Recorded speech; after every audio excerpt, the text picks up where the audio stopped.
sobrang dami ng mga luma pero napaka-timeless na mga kantang naririnig pa rin natin hanggang sa ngayon, isa na yata ang Forever Young sa paborito ng marami. Katunayan nga kailan lang ay naging sobrang viral pa ito sa TikTok na hindi nga katulad ng ibang kanta na ginagamit sa malaswang pagsasayaw o kung ano pa mang kaululan, naging paborito ngang gamitin ang Forever Young para ikumpara ng mga mag-asawa ang larawan o video nila noong una pa silang nagsama at itsura nila sa kasulukuyan. Mayroon namang gumamit ng filter na ikinukumpara ang itsura nila ngayon at ang magiging itsura nila sa mga susunod pang panahon. Ang totoo niyan mga idol, kahit noon pa man, team song na talaga yan ng mga tumatanda na gaya natin. Yung Nike Forever Young pero hindi na makapag-selfie dahil nahihiya nang ipakita ang lumalapad na paliparan. Pero alam nyo ba mga idol, kung malalaman nyo lang ang tunay na istorya sa likod ng napakagandang kantang ito, masasabi nyo hindi lang pala ito isang ordinaryong kanta para sa iba, kundi parte na siya ng malalim na kasaysayan ng isang bansa. Marahil sa haba na ng panahon lumipas, maaaring madami ng ibig sabihin ng kanta ang maaaring nabuo at lumabas. Pero para sa bandang Alphaville na bumuo at gumawa ng kantang ito, meron itong napakadilim at napakalalim na kwento na malalaman nyong lahat sa videong ito. Ang Alphaville din mga idol ang nasa likod ng mga awiting sounds like a melody, Big in Japan, at iba pa. Maniniwala ka ba idol kung sasabihin ko sa'yo na nabuo ang kantang Forever Young ng bandang noong panahon na yon? Walang miyembro na marunong gumamit ng musical instrument. Paano nga bang nabuo ang bandang Alphaville? At nasaan na nga ba sila ngayon? Pag-usapan nating lahat yan. Pero bago ang lahat ay inaanyayahan muna kitang mag-subscribe at i-click na din ang notification bell para lagi kang updated sa mga kwento ng mga paborito mong banda. Maraming salamat mga idol. Welcome to another beach.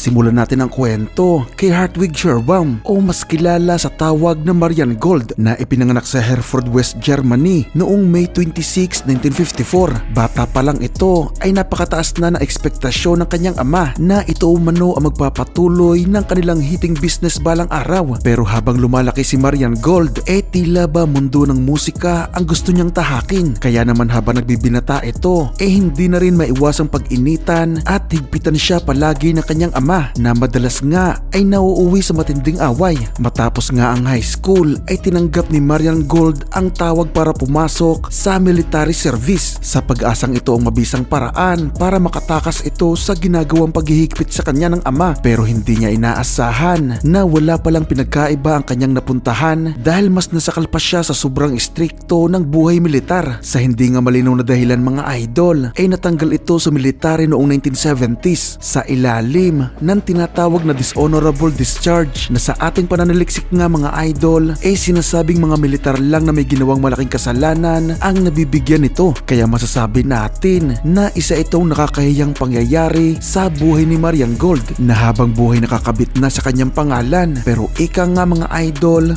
kung may magsasarang pintuan may magbubukas namang bintana. Dahil sa pangyayari kasing ito ay nagkaroon naman siya ng pagkakataong ituloy ang kanyang passion sa musika, ang kanyang tunay na pangarap sa buhay. Hindi naman naging madali ang kanyang pagtalikod sa pamilya at pagtakbo sa buhay na hindi niya naman talaga gusto. Kaya naisipan nitong magtungo sa West Berlin kung saan nga ay naranasan nitong manirahan sa mga gilid ng lansangan at mga abandonadong mga gusali. Natutunan nitong lumaban at makibagay sa napakahirap na buhay nang noon ay napakagulong lugar na kanyang napuntahan na sa hindi man sinasadya ay dito na nga niya nakuha ang inspirasyon kung paano niya nasulat ang mga kanta ng kanyang banda sa hinaharap. Hindi nagtagal napadpad na rin ito sa bayan ng Monster kung saan nga ay natagpuan ni Marian Gold ang direksyong gusto niyang tahakin. Nakilala niya doon ang dati ay club DJ na si Bernard Lloyd at isa pang kaibigan na si Frank Mertens na hindi naman nga nagtagal ay nauwi nga iyon sa pagbuo ng grupo na noong una ay tinawag nila bilang Forever Young. Pero unang beses lang mga idol na tumalakay tayo ng bandang katulad nila na walang ni isang miyembro ng mga ito ang marunong tumugtog ng kahit anong normal na instrumento. Walang marunong tumugtog ng gitara, bass, keyboards o drums. Katunayan ay inamin ni Marian Gold sa isa niyang interview na kaya hindi sila nagpe-perform ng live sa malalaking tours nung panahon na yon ay dahil walang marunong tumugtog ng instrumento sa kanilang banda. Umaasa lang umano sila sa mga makabagong makinarya tulad nga ng mga synthesizers at drum machines para malikha ang musikang nabubuo sa kanilang isip. Ayaw din nilang umasa sa mga playback at mga hired musicians dahil nung mga panahon na yon ay hindi umano yun naaayon sa kanilang ideolohiya. Doon na rin nila sinimulang tawagin ang kanilang banda bilang Alphaville na kinuha nila sa isang French film noong 1965. Pinilit din ni Bernhard at Frank na matutong gumamit ng keyboards na sa tulong nga ng synthesizers at drum machines ay unti-unti nga ay nagkakaroon na rin sila ng kakayahan at lakas ng loob na tumugtog ng live sa maliliit na club. Lalo na nga at dumagdag na din sa kanila noong panahon na yon ang bassist na si Fred Gerber. Una silang nakitang tumugtog sa bayan ng Enger noong December 31, 1982 kung saan ay doon sila na-discover ng DJ na si Bernhard Gosling na nagsimulang magpatugtog ng kanilang mga kanta sa kanyang programa na nakakuha naman ng atensyon ng WEA Records na agad nga ay nagbigay ng kontrata sa banda. Pero tinanggal nila dito ang kanilang bassist na si Fred Gerber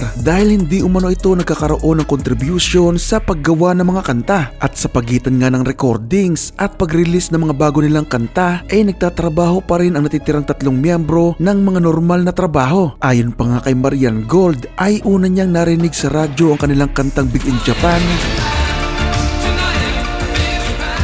noong nagtatrabaho pa siya noon sa isang restaurant bilang tagaluto ng meatballs. Sobrang saya at sarap umano sa kanyang pakiramdam na mayat maya nga niyang naririnig na pinapatugtog sa radyo ang naturang kanta. Pero sa hindi malamang dahilan, ito na din ang naging rason kaya tinanggal siya ng kanyang boss sa trabaho na hindi naman na nakaapekto kay Marian Gold dahil pumasok na din noon agad ang Big in Japan sa number 1 ng music chart sa Germany at kalaunan pa nga ay nakapasok pa ito sa number 66 ng Billboard 100 sa US. Sinundan pa ito ng pagpasok ng top 10 sa buong Europe ng pangalawa nilang single na Sounds Like a Melody. Na-release nila ang debut album na Forever Young noong September 27, 1984 kung saan nga kabilang ang mga singles na Big in Japan, Sounds Like a Melody at pangatlo nilang single na title track na Forever Young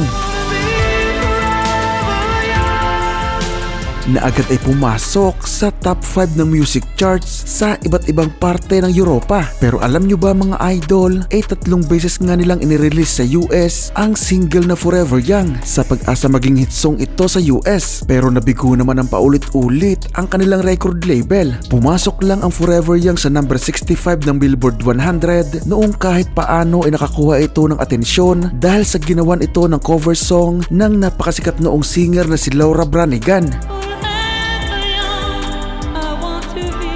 Masasabi natin na sobrang laking success na rin ang nakuha ng Alphaville noong panahon na yon. Lalo na at alam naman natin noong 80s na halos glam rock na ang uso sa US that time. Kaya swerte pa rin sila nakapasok sa Billboard 100. Ang problema lang ay sobrang limitado talaga ng public appearance ng banda na naglilimita din sa pagkakataon sana nilang ipakilala pa ang banda sa mas malawak pa na fanbase. Dahil katulad nga ng sinabi ko kanina mga idol ay hindi talaga sila ganong kabihasa sa paggamit ng mga music instruments. Kaya pakiramdam nila ay wala talaga silang karapatan na magsagawa ng malawakang tours. Ganun pa man sa kabila ng shortcomings ng banda ay nagawa pa rin namang mag-gold at platinum status ng kanilang album sa iba't ibang parte ng Europa. Sa mga hindi nakakaalam mga idol ay nasa panahon pa noon ng tinatawag na Cold War ang bansang Germany kung saan nga ay nahati sa ilang parte ang naturang bansa na nagsimula pa noong matalo ang mga ito noong nakaraang pangalawang digmaang pangdaigdig. May parteng kontrolado ng Allied Forces na pinangungunahan ng US at may parteng kontrolado naman ng Soviet Union. So masasabi natin na kahit walang direktang banggaan sa magkabilang panig ay sapat na yon para malaman nating nasa magulong sitwasyon ang Germany noong mga panahon na yon na anumang oras ay pwedeng sumabog muli ang matinding digmaan. Makikita o maririnig ito sa una pa lang na estansa ng kantang Forever Young.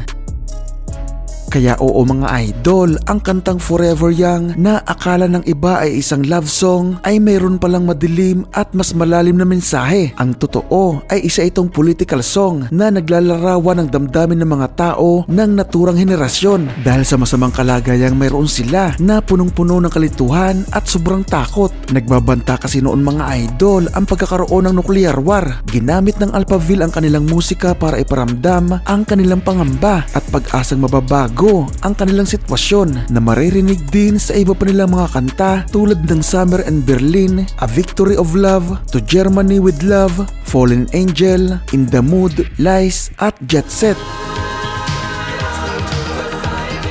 Sa isang iglap ay nakuha ng Alphaville ang tagumpay na nagbigay sa kanila ng sobrang yaman at katanyagan. Pero ang problema ay hindi nakayanan ni Frank Mertens ang stress at pressure na kasabay ng kasikatan. Agad itong umalis sa banda at pinalitan ng gitarista at keyboardist na si Ricky Ecolet. Noong June 5, 1986 ay na-release ng Alphaville ang follow-up album na Afternoons in Utopia na naglalaman ng mga singles na Dance With Me, Universal Daddy, Jerusalem, Sensations at Red Rose. Sinundan ito ng album na Breathtaking Blue noong April 4, 1989 na naglalaman naman ng mga singles na Romeo's, Summer Rain at Mysteries of Love. Pero noong 90s ay mas naramdaman pa ng banda ang pressure dahil sa muling pagbabago ng usong musika. Imagine mga idol, ang paggamit ng synthesizers ay nauso pa noong 60s at 70s pero naitawid pa ng Alphaville ang paggamit nito hanggang 90s. Nasa huli nga ay tinabla na rin sila ng pressure na nauwi sa pagpapahinga muna ng banda. Ganun pa man ay nagpatuloy naman ang kanilang bokalista si Marian Gold. Sumabay ito sa kasagsagan ng kasikatan ng grunge music bilang isang solo artist pero kasama ang palad ay nabigo naman itong makakuha ng tagumpay. Bumalik ang Alphaville noong August 26, 1994 sa kanilang album na Prostitute pero nasundan na ito ng tuluyang pag-alis sa banda ni Ricky Ecolet na hindi naman naging problema ng banda dahil marami na ding session musicians ang kanilang nakakatulong ng mga panahon na yon. Katunayan ay nabuo nila at na-release ang sumunod na album na Salvation noong September 1, 1997 na kasama ang palad ay huling album na din ito ng isa pang original member na si Bernard Lloyd na nagpa siyang umalis sa Alphaville noong 2003. Hindi naman napigil ng pangyayaring ito si Marian Gold dahil sa mga panahon na nag-iisa na lang siya sa banda ay ginawa na nitong regular na miyembro ang kanilang katulong ng mga session musicians. Nakapaglabas pa sila ng mga albums na Catching Race on Giant noong November 19, 2010, Strange Attractor noong April 7, 2017 at Eternally Yours noong September 23, 2022. Hanggang ngayon mga idol ay sobrang aktibo pa rin ng banda at patuloy pa rin silang nagtutur sa iba't ibang parte ng Europa bilang bahagi na rin ng pagdiriwang ng kanilang pang-40 taong anibersaryo. 70 taong gulang na ngayon si Marian Gold pero taglay pa rin ito ang taas ng boses na minsan ay humaplos sa puso ng napakaraming nakikinig ng kanilang musika.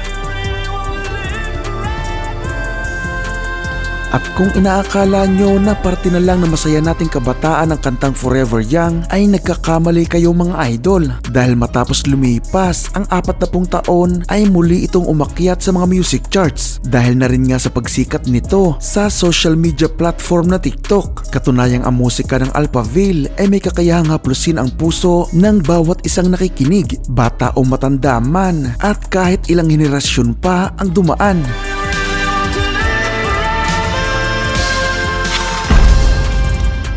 Nagustuhan mo ba ang video natin ngayon? Kung oo, ay huwag mong kakalimutang mag-subscribe at i-click ang notification bell para lagi kang updated sa mga bagong kwento na tatalakay sa mga paborito mong banda. Paki-like na rin itong video bilang suporta sa ating channel. Maraming salamat sa inyong panonood.